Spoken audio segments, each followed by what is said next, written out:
Como é que o senhor avalia hoje o telejornalismo feito em Portugal? Essa pergunta é muito vasta, não é? Leva também uma resposta um bocadinho vasta. Imagino que o sentido da pergunta seja uma avaliação qualitativa. Sim. Se é uma informação... É um telejornal moderno, um telejornal que está avançando, que está crescendo, ou é um telejornal já preocupado com essa reformulação dos meios de comunicação, com perdas de audiência? Ok, eu acho que ainda é um produto muito clássico. Muito clássico dentro dos parâmetros portugueses, porque Portugal tem uma característica um bocadinho peculiar, um bocadinho sui generis. Nós temos telejornais muito longos, muito compridos, em comparação com a generalidade dos países. Não conheço bem a realidade brasileira, mas tu já conheces um pouco a realidade portuguesa, não é? E certamente concordas que temos muito mais informação em antena nos nossos principais blocos televisivos informativos do que seria normal, ou do que é normal, não é? Basta dizer que o telejornal no prime time da noite, em todos os canais, nunca é inferior a 1 hora de duração e, por regra, é superior a isso. A RTP autorregulou-se aqui há uns anos e definiu que o telejornal acaba às 9 da noite. Mas a verdade é um pequeno truque, porque o telejornal acaba às 9 da noite porque, de alguma forma, ele prolonga-se até às 9h30 da noite, com um espaço de informação não diária, seja um debate, seja um especial, seja uma entrevista de fundo, seja uma grande reportagem, seja um conjunto de médias, de 2 ou 3 médias reportagens. Em Portugal há muito a tendência no prime time, e não é só na RTP, basta ver o que se passa na TV e na SIC, para termos 1h30 de informação no prime time, das 8 às 9h30 da noite. Então é um telejornalismo em evolução, em sua opinião? Tem evoluído em muitos aspectos. Tem evoluído sobretudo na estética, mais do que no discurso. Tem evoluído muito na questão cenográfica. Numa outra questão também importante que é a informação gráfica, a linha gráfica, a dimensão formal, digamos assim, dos jornais, do ponto de vista da linha cenográfica, da linha infográfica, da utilização inclusivamente de sons da banda sonora, se podemos chamar-lhe assim, aplicada à informação. Eu acho que aí tem havido uma evolução franca e notória, e mais do que isso, tem havido uma preocupação da generalidade dos canais a evoluírem muito nesses domínios.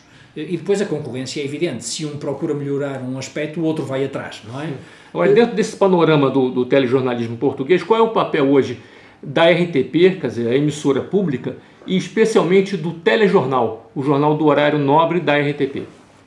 Eu acho, e acho que as audiências confirmam isso, que o nosso slogan, a nossa assinatura, tem alguma razão de ser. Nós reivindicamos para a RTP o slogan Informação de Confiança. E aqui mais do que uma opinião, eu acho que é baseado em factos concretos e reais. Nós, RTP, cedemos menos à tentação das modas, das tendências e do mercado, até por sermos serviço público de televisão, do que a SIC ou a TVI. Ao passo que os produtos de informação na SIC e na TVI oscilam, variam com mais facilidade e com mais intensidade em função de coisas, em função de razões conjunturais, que pode ser uma mudança de direção da informação, pode ser uma mudança do pivô que apresenta. Na RTP, mesmo havendo essas mudanças nos bastidores, o produto mantém-se mais constante, mais igual a si mesmo, mais confiável, mais de acordo com determinados parâmetros, que são parâmetros, creio eu, de interesse público e de critério jornalístico, de critério editorial. Certo. Então associa essa questão, um certo conservadorismo na linha do programa com uma confiança do público. Só acho que o público gosta dessa permanência. Sim, claramente, parece-me a mim. Mas esse conservadorismo tem uma dimensão que não é negativa, na minha opinião, até é positiva. Ser conservador só por si não é negativo, se for para conservar bons valores, boas referências, bons princípios, não é? E de facto, a RTP, mais do que os outros canais, parece-me que tem conseguido conservar essas boas regras, esses bons princípios, que são comuns ao jornalismo praticados em qualquer parte do mundo. A tentação, razões de índole comercial, a tentação para ceder ao populismo, a tentação para fazer, deixa-me dar um exemplo concreto e recente da TVI, fazer da morte, por muito trágica que tenha sido, da morte de um ator de uma telenovela da TVI, os primeiros 25 ou 30 minutos do principal espaço noticioso da estação, é algo que seria inconcebível na RTP. Não é? E a TVI fê-lo recentemente. O acidente já tinha sido há 2, 3 dias, 4 dias, e a TVI continuava a esticar o assunto e a dar ao assunto o maior destaque do seu espaço de informação às 8 da noite. A RTP nunca faria uma coisa dessas, nunca poderia fazer uma coisa dessas. Até por sermos o Serviço Público de Televisão, sentimos-nos na especial obrigação de não violar determinadas regras, que são as boas regras da informação, as boas regras do jornalismo, as boas regras da informação produzida em TV. Os canais comerciais não têm esse espartilho, não têm esses limites e, portanto, fazem coisas que a RTP felizmente não faz, e a verdade é que os espectadores têm-nos dado razão. Quer o telejornal desde há 4 anos, quer o Jornal da Tarde à hora do almoço desde há 8 anos, são líderes incontestados de audiências em termos médios anuais. E isso aí resulta, penso eu, disto que acabei de dizer, de praticarmos uma informação que, em alguns aspectos, é mais conservadora, é verdade, mas conservadora também no bom sentido. Onde é que nós inovamos? Procuramos inovar na forma como levamos a informação até às pessoas, seja através da estética e da linguagem televisiva das próprias peças. Um exemplo prático, até há meio dúzia de anos atrás, era raríssimo vermos um vivo numa peça da RTP. Não é preciso recuar mais de 5 ou 6 anos.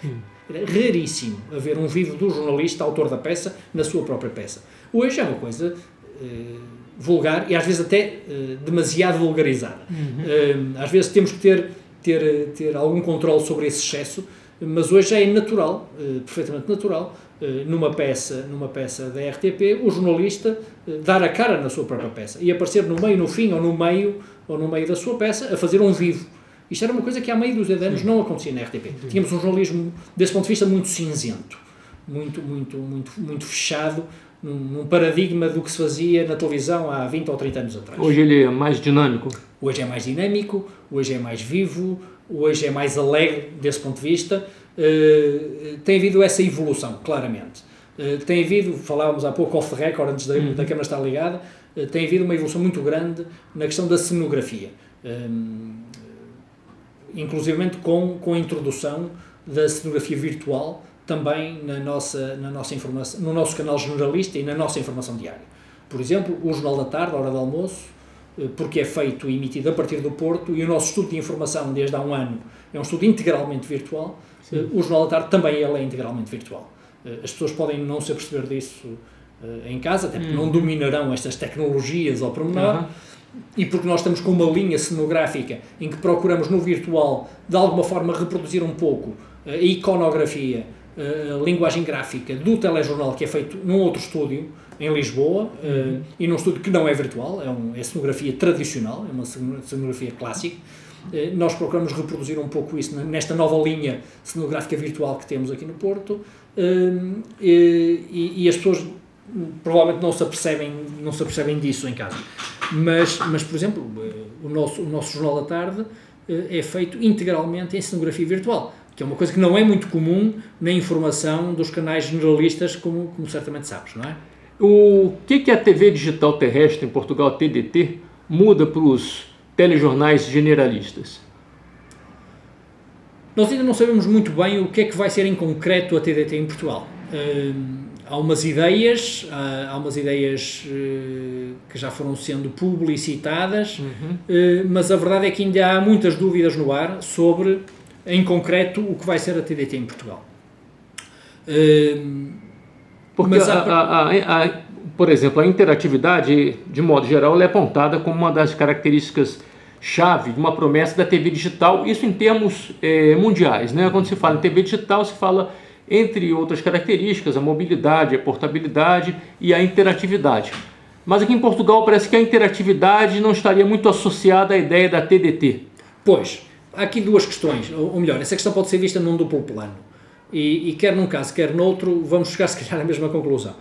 Se por um lado ainda não se sabe com rigor quais são as limitações técnicas e legais que dependem da decisão política que a TDT vai ter em Portugal, ainda não sabe com rigor e com detalhe como é que as coisas vão ficar finalmente. Por outro lado, também é verdade, e aqui só posso falar pela RTP, mas suponho que não estarei a mentir se falar também da SIC e da TVI, não tem havido reflexão interna sobre o que se pode fazer com as eventuais novas ferramentas que decorram da chegada da TDT. E, portanto, quer num caso, quer noutro, eu diria, não, para já não há nada de novo no horizonte no que diz respeito à informação televisiva em canais generalistas que seja diretamente relacionável com a chegada da TDT. O senhor considera importante que houvesse a previsão, por exemplo, de um canal de retorno para o telespectador, de modo a estimular essa interatividade? Isso, de certa maneira, qualifica o telejornal? Penso que sim. Penso que sim, e de alguma forma a RTP começou a fazer esse caminho em 2008, trazendo pela primeira vez em Portugal de uma forma assumida para o espaço da televisão o espaço da internet. E o espaço da internet interativo, ou seja, estamos a falar do Twitter, estamos a falar do Facebook, estamos a falar das plataformas de comunicação via internet, via computador, como são, por exemplo, o Skype. Nós criámos, em 2008, no principal espaço de notícias do nosso canal de informação no cabo, que era a RTPN, na altura, criámos em outubro de 2008, no À Noite das Notícias, um espaço diário, uma rúbrica diária da internet, com a presença da internet e da interatividade com os espectadores, que era lançado ao princípio da tarde, através das plataformas de internet, fosse o Twitter, fosse o Facebook, fosse o que fosse, e depois havia um espaço no próprio telejornal, chamemos-lhe assim para facilitar, havia um espaço em que nós interagíamos com as pessoas que desde a tarde tinham estado a interagir connosco via internet, via Facebook, via Twitter, etc, etc. E, portanto, foi a primeira vez que, de modo solene, se me permites a expressão, a televisão em Portugal trouxe para a sua própria emissão as plataformas interativas hoje ao dispor nesse vasto mundo que é a internet. A verdade é que ainda não se deu o salto, aquilo que temos feito como experiência quase laboratorial no nosso canal de informação no cabo, ainda não demos o salto de uma forma assumida e total para os canais, para o canal generalista, designadamente para o canal. Por que não houve esse salto? Por que não se leva essas ferramentas interativas já em uso para o principal horário informativo, que é o horário do telejornal às 20 horas? Eu acho que haverá várias razões. A razão fundamental, na minha opinião, é porque esses grandes espaços de informação no canal generalista ainda não sentiram essa necessidade.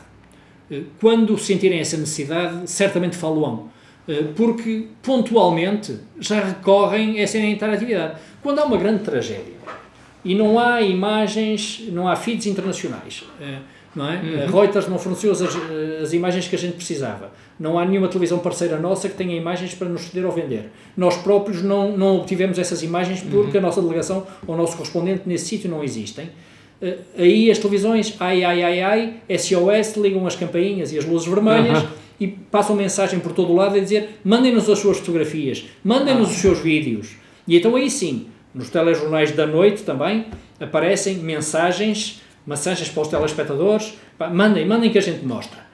Mas só aí, ou seja, eu acho que isso é a prova de que só em estado de necessidade é que os grandes jornais, os telejornais dos canais generalistas, e aqui inclui evidentemente a RTP, recorrem a, digamos, essa interatividade, não é? Eu acho que aqui é uma questão de necessidade.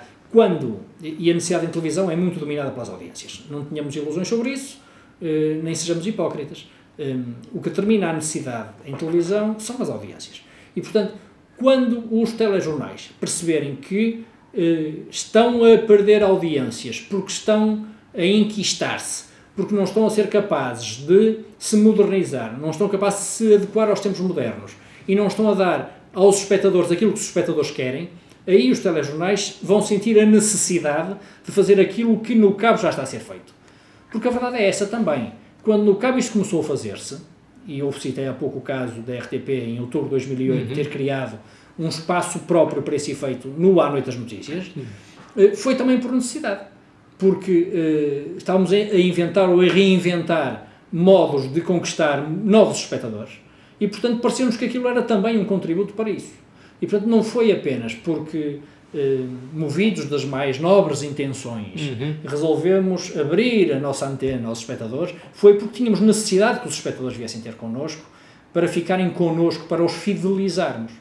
E, portanto, quando esta necessidade surgir também às 8 da noite, como, aliás, nos comprovam o caso que eu citei, da grande tragédia, de que não há imagens, a menos que a gente peça às pessoas que nos mandem essas imagens, aí sim, os grandes espaços vão também aderir mais facilmente a esta nova ferramenta, esta nova plataforma, como a gente lhe queira chamar. E só acredita que essa necessidade vai surgir, esse momento vai surgir?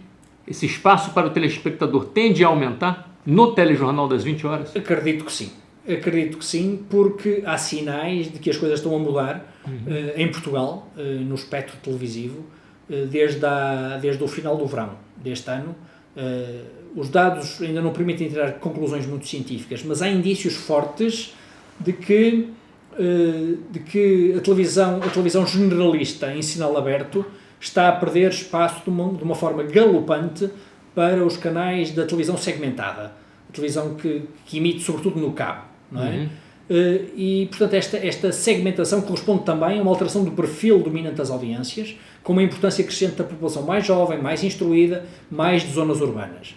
E à medida que este fenómeno for sendo crescente, e porque são essas mesmas populações, com essas mesmas características sociológicas e com essa mesma localização geográfica dos grandes centros de Lisboa e Porto, que são aquelas que mais têm propensão para a interatividade com base nas novas plataformas, eu creio que aí esses mundos vão se encontrar e essa necessidade há de surgir. Mais cedo ou mais tarde, parece-me mais ou menos inevitável que aquilo que já começa a perceber-se no cabo venha a acontecer também nos canais generalistas. Você acha que é um desejo do telespectador essa participação? Acho que sim. Eu acho que as pessoas gostam muito de falar, nem que seja para não dizer nada. As pessoas sentem cada vez mais neste nosso mundo estranho, que é estranho todos os dias, não é? E agora cada vez mais. As pessoas têm uma imensa necessidade de se fazer ouvir, de sentir que não estão sozinhos no mundo, e de expressar as suas angústias, nem que seja sob a forma de pergunta, nem que seja sob a forma de disparate. E hoje há algum espaço hoje para o telespectador na participação dessa construção do telejornal, ainda que não seja na hora que o telejornal está no ar, mas antes, no preparo do telejornal, o telespectador de alguma maneira participa? Há algum espaço para ele? Não há. O espaço que existe é um espaço informal. Existem espaços informais de participação. Quais são? Que são o clássico telefonema, o envio do e-mail, enfim, essas formas mais tradicionais de tentar forçar a abordagem de um determinado assunto num determinado espaço noticioso. E eles costumam ser atendidos, esses pedidos, esses contatos, ou não necessariamente? Sim. Nosso setor da Agenda e Research mastiga diariamente muita informação que chega por esses canais informais. Mas a verdade é que, se calhar, isso já foi mais verdade no passado, até porque essa informação também se organizou. Hoje em dia há o fenómeno das agências, enfim, é uma conversa que nos levaria por outros caminhos, mas temos o fenómeno das agências de comunicação, temos o fenómeno dos assessores. Hoje em dia, de facto, grande parte dos cidadãos organizam-se de modo a terem alguém que faz esse serviço por eles. Sim. E, portanto, estamos reduzidos, de facto, ao cidadão individualmente considerado, no que se refere a este contacto espontâneo para as redações das televisões a sugerir uma determinada história.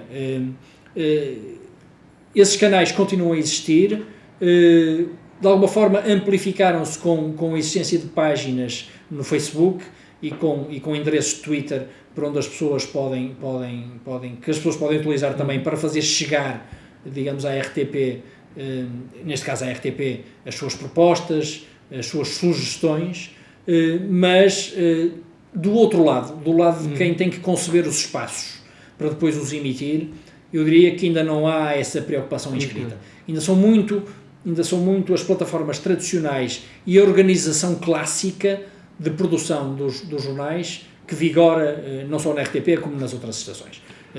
Os jornalistas não estariam, vamos dizer, habituados ainda a compartilhar poder nesse sentido com o telespectador?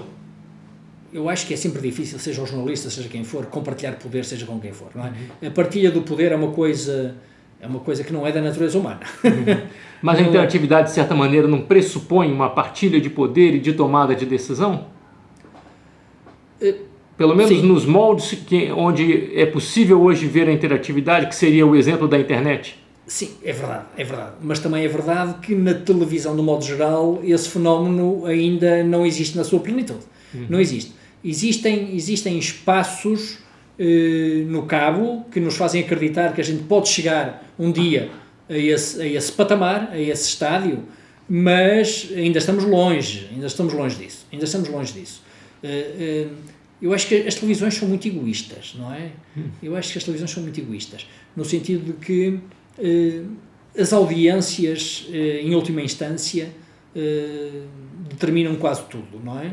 E, portanto, só quando as televisões perceberem que têm um interesse próprio na abertura do seu espectro e da sua antena aos cidadãos, é que as televisões irão ao encontro deles. Até em coincidência com o que o senhor está falando. Desculpa eu estar a dar-te esta visão pessimista, mas é minha. Não. Eu estaria a enganar-me a mim mesmo se não partilhasse essa visão comigo. Mas nesse sentido, entre os dias 5 e 9 de setembro, nós fizemos um estudo exploratório dos telejornais portugueses exatamente para ver o que eles já traziam de interatividade nesse período inicial da nossa pesquisa, e percebemos que não havia características interativas em nenhum dos telejornais, e não havia nem mesmo convites de participação para o telespectador, ainda naquela forma da TV analógica, do apresentador convidando o telespectador para enviar um vídeo, enviar uma pergunta, enfim, nem esse tipo de manifestação nós vimos.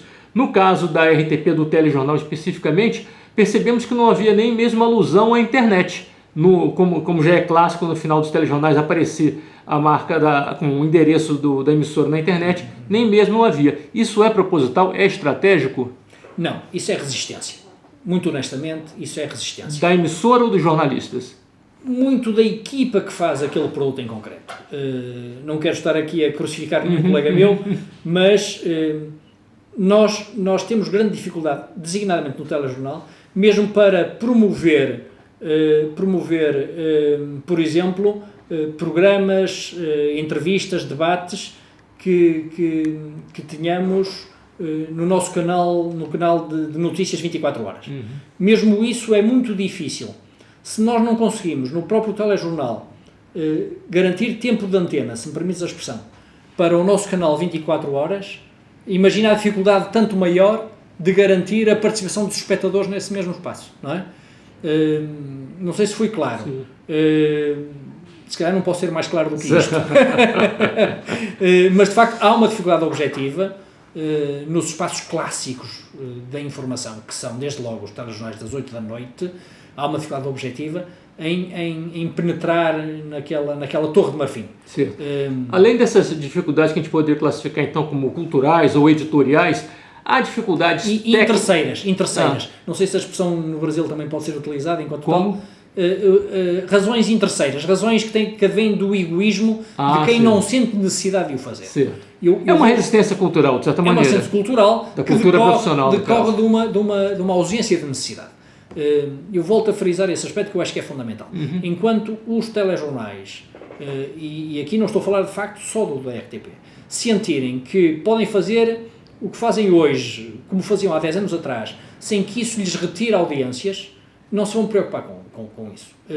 Quando perceberem que de facto o mundo está a mudar e que estão a perder audiência por causa disso, então sim, nessa altura vais ver eles a correr atrás do prejuízo e a fazer aquilo que se calhar deviam ter começado a fazer uns anos antes, não é? A tecnologia poderia colaborar nesse sentido, se houvesse uma tecnologia disponível para um canal de retorno da própria televisão e não de terceiras mídias? Claramente. Eu duvido é que a TDT em Portugal vá garantir essa plataforma.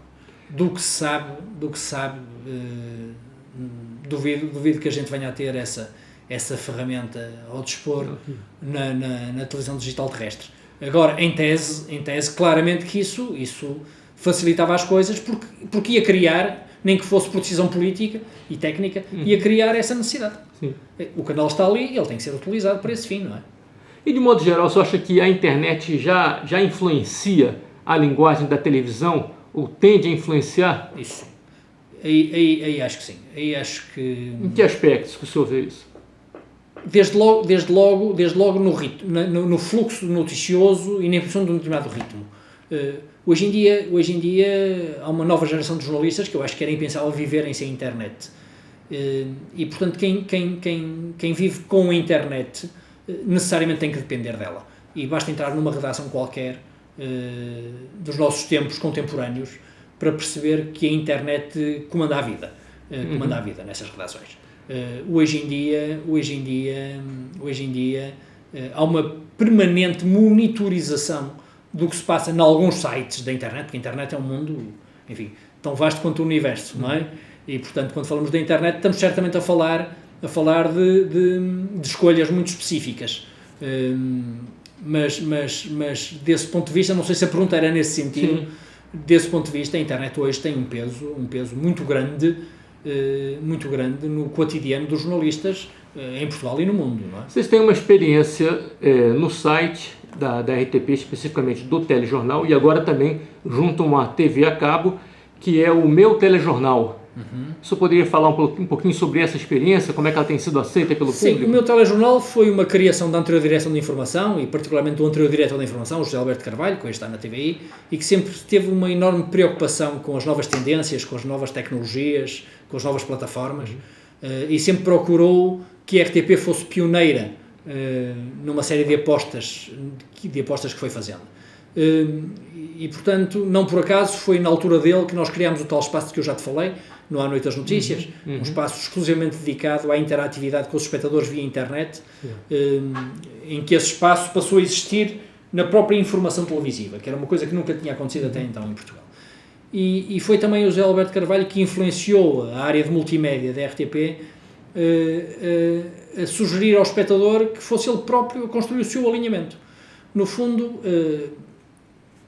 em televisão o que é que nós fazemos? Fazemos a recolha da informação numa plataforma audiovisual e depois alinhamos as notícias de acordo com aquilo que nós achamos que são os critérios editoriais, os critérios jornalísticos e o interesse público.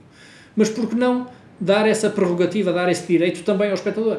Então damos ao espectador as peças soltas e o espectador constrói o seu telejornal que muito bem entende. Mas isso teve algum retorno positivo? Houve uma adesão grande a essa possibilidade?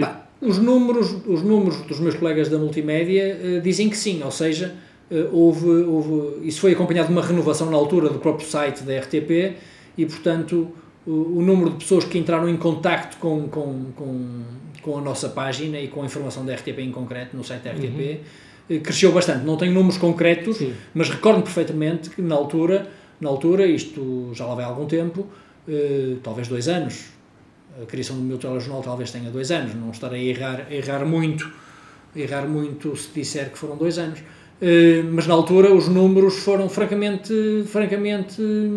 interessantes e entusiasmaram os meus colegas de multimédia, porque pareceu ser uma aposta interessante e uma aposta ganha. Você acha que esse tipo de opção pode ser classificado como interatividade, nesse sentido mais clássico de aproximar o telespectador do telejornal, ou seria nesse caso uma opção mais, vamos dizer assim, recreativa, mais para estimular o utilizador a frequentar o site? Sim, mais isso claramente. Eu acho que defender que isto é um vetor, é um aspecto fundamental da aposta na interatividade, acho que seria falacioso, seria enganador. Seria apenas um grãozinho de areia numa imensa praia. Eu acho que isto é mais um piscar de olho ao consumidor e, enfim, não valorizaria. Acho que é uma ideia engraçada. Foi uma ideia acarinhada, mas não é algo de extraordinariamente importante na interatividade que temos estado aqui a falar. E que essa aí é uma coisa que tem que ser necessariamente mais vasta, e não se pode ficar por esta quase quase brincadeira por este piscar de olho a um lado mais lúdico da utilização de uma determinada ferramenta, não é? Porque não parece, não, enfim, não concordo com o sentido da resposta que induziste na tua própria pergunta, não é? Outra opção alternativa de interatividade tecnológica que tem sido visto em algumas experiências internacionais tem sido a possibilidade de se colocar, vamos dizer, uma espécie de uma mancha na frente do ecrã, apresentando alternativas complementares à programação que está no ar. Por exemplo, uma peça, e ali teria a possibilidade do telespectador acessar informações complementares. É também uma interatividade com viés mais tecnológico, Sim. dentro do que, na verdade, do que a emissora disponibiliza, e não Sim. do que o telespectador autonomamente possa solicitar. Esse tipo de interatividade será possível aqui na RTP, no telejornal, ou ela também não está prevista nesse momento ainda em função das dificuldades tecnológicas? Não está prevista de facto. E se me permites a opinião, acho que esse caminho faz-se mais facilmente pelo lado da técnica, ou seja, faz-se mais facilmente pelo lado do distribuidor de emissão do que propriamente pelo emissor que somos nós. No caso concreto, em Portugal tens a Zone TV Cabo e tens o MEO, por exemplo, que é da PT, não é? São duas enormes plataformas de distribuição de televisão por cabo em Portugal. Sim. Estou a dar esses exemplos práticos. É mais fácil, e basta ver a realidade dos factos, é mais fácil serem esses distribuidores de sinal a criar essas ferramentas com base nas novas tecnologias que existem hoje na plataforma cabo, do que estarmos nós, que somos os emissores, digamos, do produto, preocupados com isso. Mas caberia ao emissor, nesse caso, fornecer esse conteúdo extra. Alguns especialistas dizem que esse é um dos fatos que levam a interatividade na televisão a não avançar muito, porque esse conteúdo extra demanda recursos extras também. Ora bem, Pay TV, estamos a falar do Pay TV, sim, não é? Estamos a falar... exatamente. Pronto, é evidente. Em Portugal, a condução deste processo, a interatividade, desse ponto de vista que estás agora a focar, tem estado nas mãos da Zone e da PT, claramente. E esses dois operadores, esses dois distribuidores, grandes distribuidores de televisão por cabo em Portugal, é quem tem estado no comando desse tipo de interatividade que tu fez, não é? E as televisões, a TVI, a SIC, a RTP, têm se encostado a isso, porque há outros que estão a fazê-lo, inclusivamente isso pode ser um negócio para os emissores, ou seja, a Zone ou a PT precisam de determinados conteúdos para oferecer aos seus assinantes determinado produto. É natural que se entenda com a direção comercial da RTP para saber quanto é que custa mais comprar isso. Mas depois é inevitável que o próprio distribuidor do sinal vai cobrar mais um X ao seu cliente. Sim. Mas isso não funcionaria no caso da TV aberta. Isso não funciona. Exatamente. Não estaria disponível. Não estaria disponível. Mas agora aqui voltamos outra vez à questão que já há pouco discutimos. E o que é que vai ser exatamente e no concreto e na malha fina a TDT em Portugal? Que tipo de plataformas e de ferramentas vão estar ao dispor dos canais que operarem na TDT em Portugal, não é? Como é que a banda da TDT em Portugal vai ser distribuída, por quem e que tipo de utilização vai ser dada por esses utilizadores futuros? Isto ainda está muito indefinido. Só para a gente concluir a nossa entrevista aqui então, tirando um pouco esse aspecto tecnológico, voltando mais para a questão da cultura da interatividade, o senhor acha então que hoje esse não é um tema ainda presente nas redações, não é um tema que mexa... Nas redações nas redações e a prova disso é que... De que maneira então ele mexe com a equipe hoje a questão da importância de se criar alternativas que puxem o telespectador para as emissões? Não, as redações, e a redação da RTP em particular, está muito sensibilizada para isso, não tenho dúvidas. E a verdade é que já o estamos a fazer ao longo de toda a nossa emissão diária no nosso canal de notícias no cabo, que é a RTP Informação, não é? Não só temos um programa exclusivamente dedicado a isso ao fim da tarde, não é? Como ao longo de todo o dia, quer na manhã informativa, quer na tarde informativa, quer na noite informativa, temos exemplos da aposta nossa na interatividade e no contributo dos espectadores com recurso às novas tecnologias para virem à antena e trazerem as suas opiniões e as suas questões à antena. O que eu te estava a dizer, e volto a sublinhar, é que isso ainda não se refletiu de uma forma evidente e assumida nos principais espaços noticiosos da televisão generalista e, designadamente, no principal espaço noticioso da informação jornalista, que é o telejornal do prime time, à hora de jantar. Aí ainda há muito caminho a fazer. E se esse caminho ainda não se fez até agora, é porque ainda não houve da parte desses produtos em concreto necessidade de o fazer. Porque quando a necessidade tem surgido, os telejornais, e a RTP é um exemplo disso também, vai a correr atrás da interatividade, vai a correr atrás do cidadão anónimo. Aí o cidadão anónimo ganha uma inusitada importância, não é? Porquê? Porque pelos canais, pelos meios tradicionais, a estação televisiva não foi capaz de obter as imagens que seriam necessárias e fundamentais para emitir. E então aí recorre à interatividade e lança apelos e SOS. Mas é mais no sentido de ajudar a emissora e não no sentido da emissora dar poder ao telespectador. Exatamente. São duas coisas diferentes, São duas coisas diferentes. Os espaços noticiosos das 8 da noite, sobretudo esses, são um exemplo maior de que as televisões ainda vivem muito, no ponto de vista da informação, numa torre de marfim. Não é? Há uma imensa torre de marfim às 8 da noite nos espaços de informação televisiva e, portanto, a interatividade, de facto, na realidade, ainda não existe. Creio que há de existir um dia, mas só quando surgir a necessidade.